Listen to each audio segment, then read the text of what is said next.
Bienvenidos a De Mente Corazón, un espacio de desarrollo humano y de conciencia.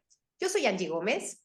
Y yo soy Keta Sosa y les doy la más cordial bienvenida a este nuevo episodio.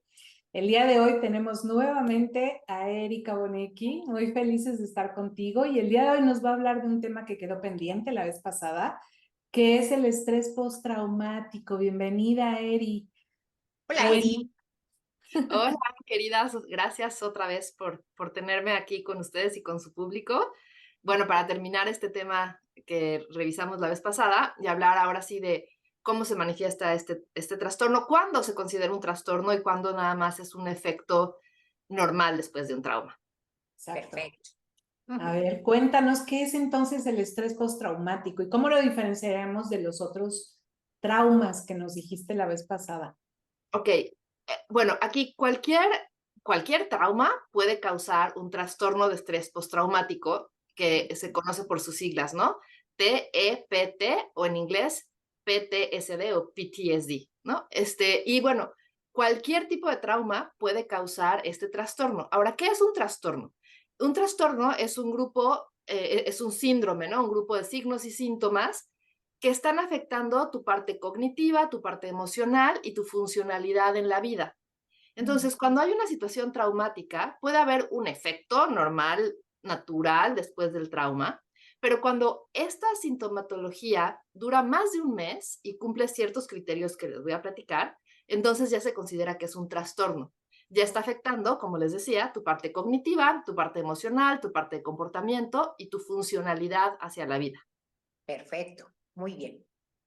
Bueno, entonces voy a hablarles un poco de cómo está esto tipificado en el DSM-5, que es pues el libro que usamos los que nos dedicamos a esto, es donde se ven todos los criterios diagnósticos. ¿Por qué es importante apegarnos a esto? Bueno, porque el trastorno de estrés postraumático tiene síntomas que se parecen a otros trastornos, por ejemplo, al trastorno de angustia. Pero cuando usamos un criterio para definir si la persona está teniendo un trastorno, podemos con más certeza asegurar que lo está viviendo y saber cuál es el pronóstico y el tratamiento. Ok. Entonces, el DSM-5 lo que nos dice es que el trastorno de estrés postraumático se deriva de una situación en la que la persona fue expuesta a la muerte, a una lesión grave o a violencia sexual, ya sea real o la amenaza de, ¿no? Entonces, una persona que, por ejemplo, la amenazaron de muerte, pero no la mataron, bueno, pero la amenaza, con que ha sido una amenaza real, eh, pues esto ya es una situación que puede causar este impacto psicológico. Pero también puede ser que de verdad estuvo al borde de la muerte, ¿no? De verdad, casi se muere por una enfermedad o casi se muere porque le dieron un balazo, pero se salvó. Entonces, es esta exposición a la muerte, a una lesión grave o a una violencia sexual, ya sea real, que sí pasó, o que hubo la amenaza de que pasara y la persona se sintió al borde de que eso sucediera. Claro. Sí. Ahí podríamos decir, por ejemplo, un secuestro también, ¿no? O sea, estuvo expuesto a algo sumamente agresivo. Así es. El otro día escuchaba una entrevista de una persona que secuestraron y realmente nunca la amenazaron de muerte con una pistola, no la lastimaron, ni hubo violencia sexual, pero todo el tiempo el ambiente era de una amenaza de muerte. Todo el tiempo Claro, era de, pues en cualquier momento te matamos, ¿no? por Entonces, supuesto. Okay. la amenaza está ahí, aunque no llegaron con una pistola a decirle, te vamos a matar, ¿ok? Ok. Ahora, Oye, hay Eri, perdóname, Sí, también claro. podría entrar, por ejemplo, un evento natural como el de los huracanes, ¿no? Sí, claro. Ahora, después del huracán Otis, mucha gente está comentando, ¿no? Esto de cómo vivieron estar tal vez encerrados en un baño cuando los vidrios se rompían y tener esta sensación de, en esta igual y ya me voy, No ¿no? no la libro. No la libro, gente que grabó videos despidiéndose de sus seres queridos. Es una exposición a la muerte o una Claro. exposición a una lesión grave, ¿no? O sea, igual y no me muero, pero a lo mejor de veras es algo muy mal herido de esta situación. Claro. Entonces, esta amenaza ante la vida, esta amenaza ante la seguridad, es lo que genera el trauma o el impacto traumático. Ok. Ahora, es muy interesante que esto, claro, le pasa a las personas que tuvieron la experiencia directa, pero también cuando son testigos de que eso le está ocurriendo a alguien más. ¿Okay? Un familiar, claro. Un familiar, ¿no? O un testigo Uno en la calle. en la calle, ¿no? Entonces, que pasó y vio cómo alguien Balacearon al del coche de balaceaba, enfrente. ¿no? Ujú. Exacto. Claro. Entonces, esta exposición a la muerte, a una lesión grave o a la violencia sexual puede ser vivida o presenciada. Ahora, también, y esto es muy interesante porque luego a estas personas de las que voy a hablar no se les hace mucho caso, también puede causar un trauma o un impacto el conocer que ese suceso traumático le ocurrió a un familiar cercano o a un amigo muy íntimo. Entonces, por ejemplo, hablamos del secuestro. El que está en el secuestro puede sufrir este Claro. trauma, pero también los familiares que tienen conocimiento de ese suceso. Muchas veces, cuando las personas secuestradas regresan, se dan cuenta que ellos no se traumaron tanto como lo que la fantasía Familia. de los que estaban esperándolo creían que le estaba pasando, ¿no? Exacto. Entonces, esto es importante porque cuando se trata de trauma, sí tenemos que hablar de algo que haya sido violento, ¿no? No de algo que le pasa a cualquiera. Es el conocimiento de que algo violento, algo fuerte le pasó a un ser querido o un amigo íntimo. Algo que confronta la vida, ¿no? Algo que La confronta. seguridad. Así es. Ahora, también hay otro tipo de esta exposición a la muerte o a las lesiones, que es cuando tienes una exposición repetida o extrema a los detalles de un suceso. Entonces, por ejemplo, la gente los paramédicos, los socorristas, que son personas o los policías, ¿no? Que están Claro. ahí de manera repetida viendo a la persona expuesta a la muerte o que murió, o Sí. con lesiones graves o con violencia sexual, y aunque no sean sus familiares, lo están viendo una, otra y otra vez. Y entonces ahí lo que sucede es que nuestra conexión de ser humano se ve gravemente alterada al ver en repetición este tipo de situaciones en alguien más. Claro. ¿Ok? Oye, Eri, ¿y qué síntomas presenta la gente que tiene estrés postraumático? Bueno, esto es algo muy importante identificar. Para que se considere trastorno, recuerden, estos síntomas tienen que estar presentes durante un mes o más. De lo contrario, son efectos de un estrés, pero no se considera un trastorno. Lo que quiero decir con esto es, después de una experiencia traumática, es normal que presentemos algunos de estos síntomas que voy a decirles, pero normalmente en unas 2 semanas, 3 semanas, esto empieza a desaparecer y la persona puede regresar a la normalidad o a la funcionalidad. Entonces, a ver, al menos para que esto sea un criterio de trastorno, tiene que haber al menos uno de estos síntomas, ¿no? Entonces, que la persona tenga recuerdos angustiosos recurrentes, involuntarios e intrusivos de lo que pasó. ¿Qué quiere decir esto? Que están trabajando y de la nada el pensamiento intrusivo llega. O hay un disparador que parece que no está relacionado y entonces la persona de manera involuntaria empieza a tener estos recuerdos, pero los recuerdos son angustiosos. No nada más es una memoria no, o sea, hay un recuerdo que te genera angustia y entonces te hace como sentir que lo estás reviviendo. Ahora, también esto puede ser manifestado en sueños. Tener sueños angustiosos recurrentes con el contenido de esa situación traumática vivida, ¿ok? Recuerden, vivida o experienciada a través de mis ojos que le pasó a alguien más. Ahora, también puede haber algo que se llama reacciones disociativas, ¿no? Las reacciones disociativas es la persona actúa como si el suceso se estuviera repitiendo otra vez y otra vez y otra vez y otra vez en el presente. Es como si la persona no se conectara con su presente y se regresa al pasado. Entonces, esto a lo mejor lo han visto en películas, ¿no? Que hay un estímulo y la persona empieza a actuar como si en ese momento un atacante la estuviera atacando cuando realmente no hay nadie ahí. Es porque su personalidad en ese momento se disocia, deja de ser la persona y se regresa al momento del evento. ¿Ok? Ahora, también, obviamente, malestares psicológicos, ¿no? Cuando te acercas a algo que se parece al evento traumático, te empiezas a sentir inquieto, te empiezas a sentir incómodo, no quieres pasar por ahí, y empiezas a tener como malestar psicológico nada más de que alguien esté hablando de un asalto o de que alguien esté hablando del terremoto o de que ya va a sonar la alarma sísmica y entonces empieza a haber un malestar acerca de esa situación. O que llueve, por ejemplo, con los del huracán. O Ya que empezó llueve, a llover y me empiezo claro, a estresar, ¿no? exactamente, empieza a llover y entonces, oye, ¿qué onda? Entonces, lo que va a pasar con estas personas es que esto que les acabo de decir es lo que les pasa internamente, pero ahora, ¿cómo lo vamos a notar? Entonces, estas personas van a empezar a evitar o esforzarse por evitar recuerdos, pensamientos, sentimientos o cualquier cosa que les haga tener memoria de eso que pasó. Entonces, no te vayas por esa calle. ¿Por qué no? No, porque allí fue donde vi a la persona que atropellaron. Ok, entonces tratar de evitar, aunque tengan que tomar una ruta enorme, ¿no? Sí. O no, a lo mejor cámbiala a la tele porque está hablando del huracán, no quiero ver las noticias. Eh, También va a buscar no tener contacto con las personas o tener conversaciones sobre eso que pasó. Entonces, a veces con las personas que tienen un estrés postraumático, ya sea catalogado como trastorno o no, forzarlos a que hablen puede ser retraumatizarlos, ¿no? Porque ellos están haciendo esfuerzos por no hablar del Para tema, evitarlo. por Claro, por evitar, olvidar, ¿no?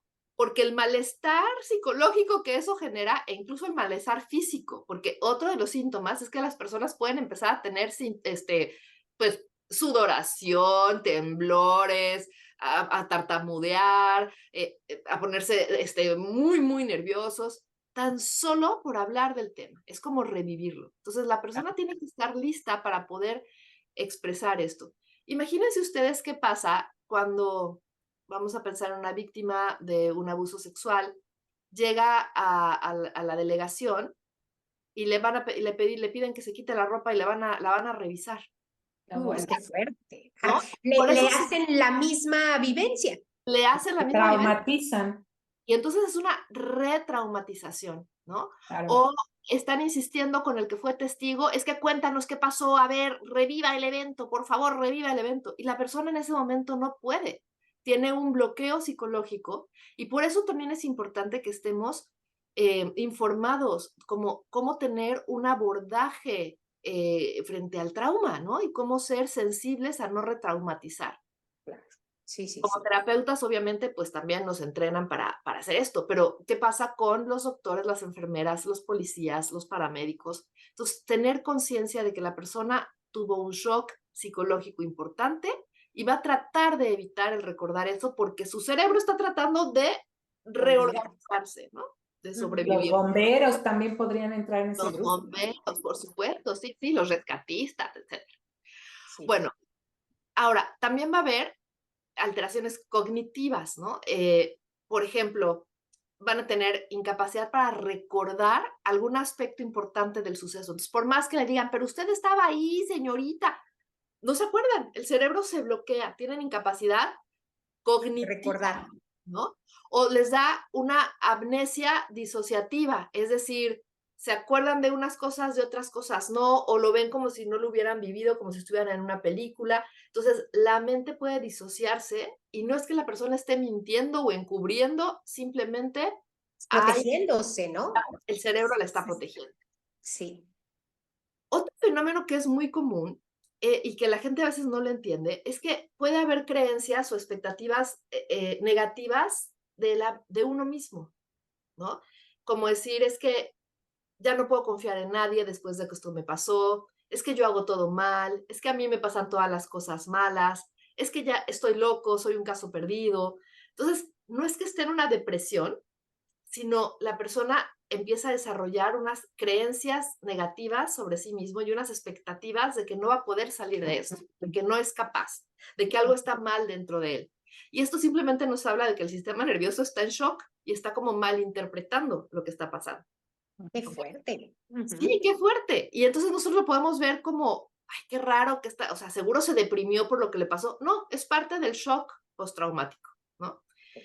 Yo recuerdo una vez una persona que no era mi paciente, era una conocida, que había estado en Acapulco y vio cómo se ahogaba una persona, ¿no? Y entonces, platicando de eso, cuando regresó del viaje, ella decía, es que yo creo que yo nunca voy a poder volver a nadar. Es más, yo creo que yo nunca voy a ser capaz de olvidar esto en mi vida, ¿no? Como teniendo esta creencia negativa de que esto era lo peor de lo peor de lo peor del mundo que ella podía tolerar, ¿no? Qué fuerte, sí. Y claro, porque esto fue súper, súper impactante porque ella tuvo contacto con la persona y no pudo salvarla, en fin, Claro, entonces, y pues vio morir a alguien, ¿no? por supuesto. Ahora, esto también te puede dar una percepción distorsionada. Por ejemplo, ella decía, es que fue mi culpa no haberlo salvado, pero ella no era rescatista, no era paramédica, ella lo que hizo fue tratar de ayudarlo, cuando no podía ayudarlo, lo que hizo fue avisar a las personas de la playa que entonces sí ya los salvavidas fueron y los salvavidas no pudieron salvarlo. Pero hay una percepción distorsionada como de si ella, que era una turista, como cualquier otro, hubiera podido salvar a una persona del doble de peso que se estaba ahogando, entonces hay una percepción distorsionada. O, por ejemplo, hace no mucho hablé con una persona que no puede tener hijos y entonces el último aborto que tuvo, ella decía, es que todo fue mi culpa porque yo me puse el medicamento Ay, 30 minutos después de lo que el doctor me dijo. ¿No? sí, caray. Una percepción distorsionada en donde la persona se acusa a sí misma. Wow. Y otra que también se relaciona con depresión y no es depresión, estas personas pierden el interés de participar en actividades que les eran significativas, pueden perder el placer por cosas que les gustaban, puede haber como un sentimiento de desapego hacia los demás, aislamiento y una incapacidad de estar contentos o de sentir satisfacción. Y aquí es importante, no es que estén deprimidos, es que si vivieron un evento traumático cercano, si están dentro del mes, pues están en la ventana normal de que les esté pasando esto. Y si ya pasó el mes y esto ha sido recurrente, lo que están teniendo es un trastorno a causa del estrés, no una depresión, no una ansiedad. Y entonces es bien importante hacer preguntas, ¿no? ¿Qué pasó? ¿Cuándo pasó? Ya lo decíamos la vez pasada, hay eventos que para alguien pueden ser muy impactantes y para otras personas no. Claro. Entonces, si estuvieron en una situación donde se involucró una amenaza hacia la vida y hacia la integridad, ya sea vivida o observada, la persona puede estar teniendo un efecto de estrés postraumático que se puede convertir en un trastorno. Ok, sí, sí, sí. Y Oye, Eri, pero fíjate, aquí estás diciendo algo importante.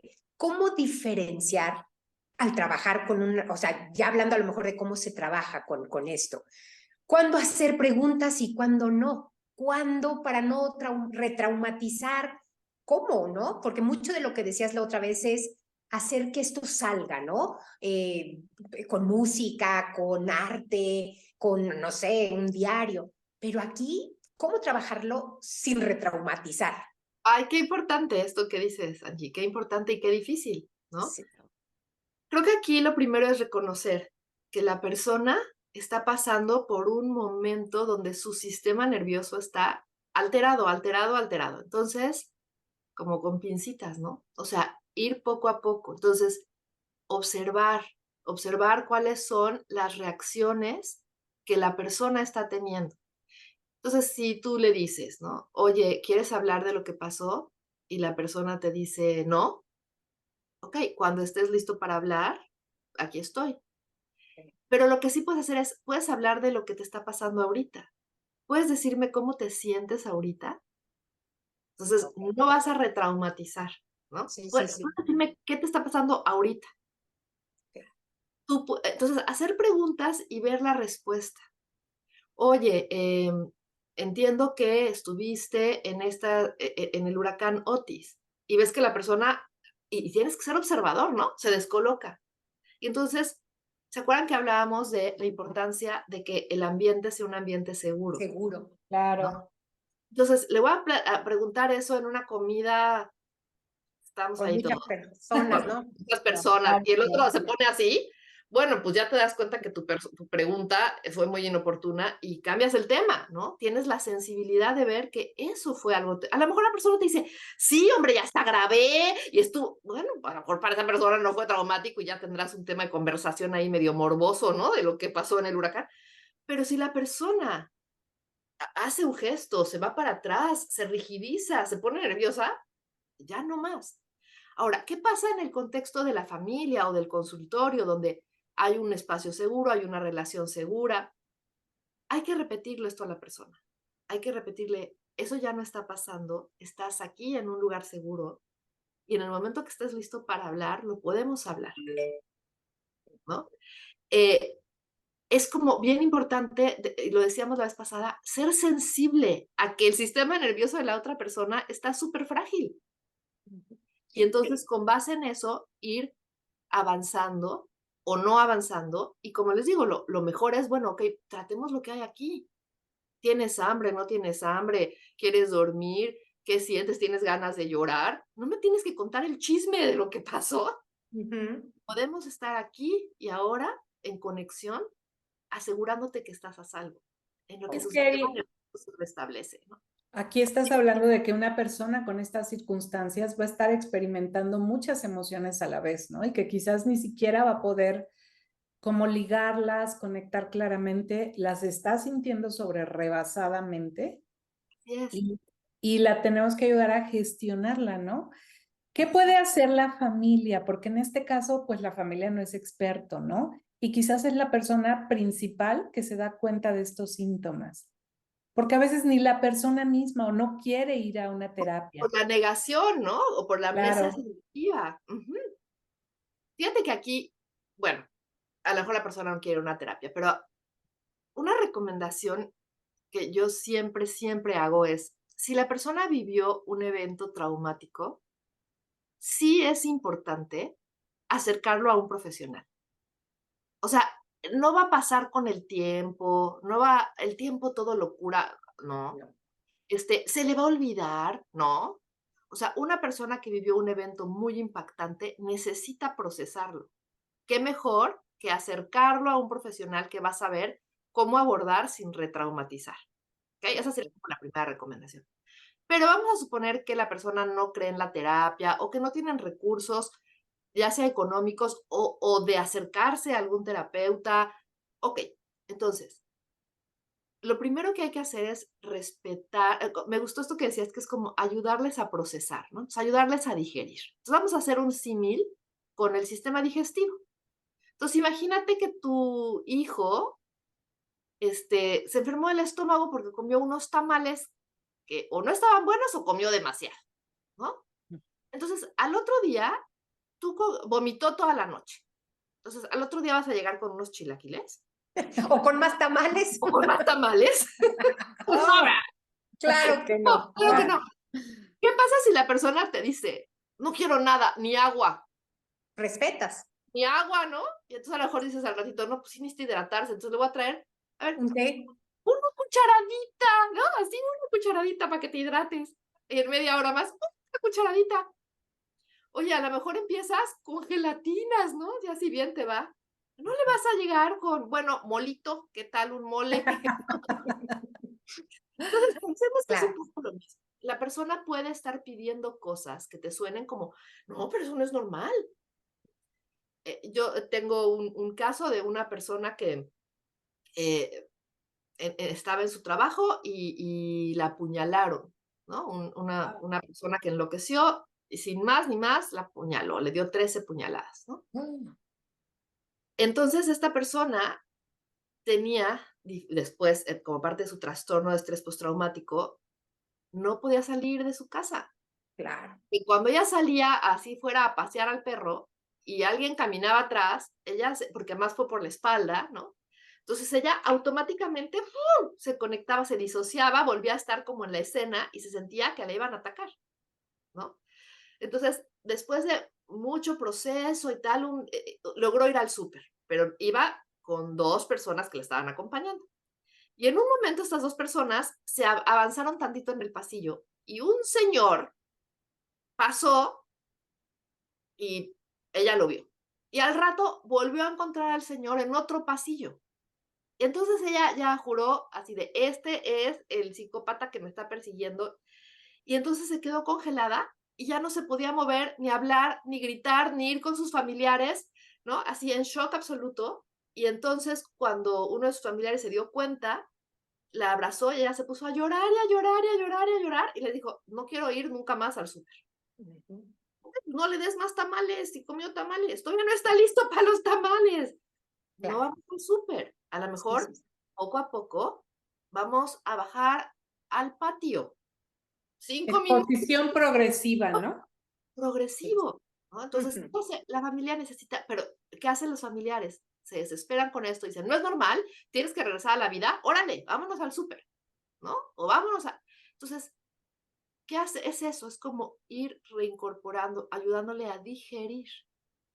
Cuando la persona, entonces, ¿qué tenemos que hacer? Asegurar que esté en un lugar seguro, que no haya estímulos estresantes, que no vea películas horrendas, que no oiga pleitos, o sea, asegurar un espacio de bajo estrés y poco a poquito, así como el aparato digestivo, va a empezar a poder tal vez hablar un poco de cómo se siente, en algún momento a lo mejor hablar de lo que pasó, ir identificando sus necesidades y eventualmente podrá salir a la calle, ¿verdad? Podrá comerse otro tamal algún día. Sí. ¿Ok? Oye, Algo Eri, a más. mí se me ocurre pensar que qué riesgos va a correr una persona si no se atiende en el mediano y largo plazo, ya Sí, como para ir dando cierre a nuestra sí, sesión. claro. Muy, muy buena pregunta la que haces. Bueno, ¿qué va a pasar? Esto, como les digo, el tiempo solito no lo cura. Entonces estas personas empiezan a hacer las típicas que la gente dice, es que está bien traumada o está bien traumado. Es que no, o sea, viene con nosotros a la fiesta y no quiere hablar con nadie. Entonces, ¿qué va a empezar a pasar? Van a empezar a tener problemas de relación, ¿no? Porque van a tener desconfianza. Entonces, recuerden que lo primero que se tiene que restablecer después de un trauma es la confianza. Sí. Entonces va a tener problemas de confianza, puede tener problemas cognitivos en los que la persona se imagine amenazas que no existen y entonces puede decir, es que mi jefe me odia. Ay, pero tu jefe, no, es que mi jefe me odia. O puede tener mucho temor a hablar en público, entonces pues, su carrera se puede descarrilar porque pues, no sabe no quiere presentar enfrente de, o sea, ¿por qué? Porque se siente amenazado, ¿no? Claro. O le va a dar mucho miedo el compromiso, entonces se iba a casar con su novio, pero ya no se quiere casar, ¿no? Si sufrió un abuso sexual, muy probablemente va a tener distorsión en el En su ejercicio vida de su sexual. sexualidad, ¿no? Si fue una muerte de alguien que era muy cercano, pues a lo mejor nunca más va a volver a querer estar cerca con alguien, ¿no? Entonces va a cambiar su cognición, va a cambiar su emoción y va a cambiar su comportamiento y va a empezar a tener áreas disfuncionales, Claro. ¿no? Sí. Y Claro. entonces, pues no puede demostrar afecto o de pronto son personas extremadamente sensibles que ante cualquier cosita se sienten ofendidos. Y Claro. entonces esto sí lo podemos ver y lo vemos en el consultorio, ¿no? O sea, muchas veces cuando vamos analizando vemos que hay un trauma que sucedió hace 20 años, ¿no? Y bueno, también puede haber síntomas físicos, ¿no? Entonces la persona puede tener de la nada una ansiedad que dice, pero mi vida es tranquila, normal. Bueno, es una ansiedad que viene desde entonces. Pueden tener ataques de pánico, Wow. eh, pueden tener enfermedades de otro tipo, ¿no? Sufrir migrañas, porque la manifestación física del impacto del evento sí está presente. Claro. Entonces, sí o sí hay que hacer algo con este trauma, con esta situación, porque sí es muy paralizante, muy aislante, sí hay un impacto si no lo trabajamos. Ok. Y hay un impacto. Oye, yo creo que no necesitas ser psicólogo para verlo, ¿no? O sea, si Claro. viste una experiencia al límite, pues es obvio que tu sistema nervioso se va a quedar resentido, ¿no? Y hay que hacer Claro. algo, o sea, hay que darle, de nuevo el sistema digestivo, pues hay que darle un caldito de pollo, ¿no? Hay que Sí. darle un medicamento, a lo mejor un antibiótico, o sea, hay que ayudar a que se restablezca, hay que darle probióticos para que se restablezca la flora. Todo. Si no hago nada, me enfermé del estómago, no hago nada, a los 2 días ya estoy comiendo mole, ¿qué va a No, pasar? ¿Voy a acabar Otra. con una gastroenteritis o una gastritis de por vida? Lo mismo. claro. Sí. Claro. Qué importante, Eri. De verdad que lo que nos dices también en esta ocasión nos sirve muchísimo. Creo que tanto profesionales como familiares o como individuo mismo, de aquí podemos sacar muchísimos tips que podemos llevarnos a nuestra vida cotidiana si fuera necesario. La verdad es que muchísimas gracias, Eri. ¿no? Y sobre todo esta observación que haces al final, ¿no? Porque tal vez el evento ocurrió hace muchos años, pero lo mandamos al disque archivo muerto y solo venimos con todos los síntomas acumulados de algo que aparentemente hemos olvidado. Entonces, qué importante se vuelve de verdad como revisar la historia traumática que hemos tenido en la vida y reevaluar si de verdad estamos teniendo un efecto secundario ya acumulado que pudiera tener necesidad de atención, ¿no? Y nada más para terminar, yo diría, me encanta esto de revisar tu historia traumática y entonces decir, oye, voy a ir a revisar si esto no tuvo efectos. Y más importante aún, si viviste un evento traumático, un evento que te impactó, si acabas de estar en el huracán Otis o tuviste familiares ahí, o estuviste en un terremoto, o tuviste una enfermedad terminal, lo que sea, llévate a ti mismo a terapia, o llévate a ti mismo a libros de autoayuda, o llévate a ti mismo a hacer algo, porque por miedo, por no querer volver a tocar eso, como decíamos, es parte de los síntomas, tendemos a decir, no, no, no, yo ya estoy súper bien. Y cuando esto se trabaja más cerca del evento, es muchísimo más fácil resolverlo y sacarlo. Claro, 1000 veces. Sí, sí, Ay, padrísimo. Bueno, Pues buenísimo. Gracias por tus tips, por tus herramientas. Gracias por estar nuevamente con nosotros. Y bueno, pues también muchísimas gracias a todo nuestro auditorio. Esto es De Mente Corazón, un espacio de desarrollo humano y de conciencia. Gracias. muchísimas gracias, Eri. Gracias a todos. Bye, bye. Bye bye.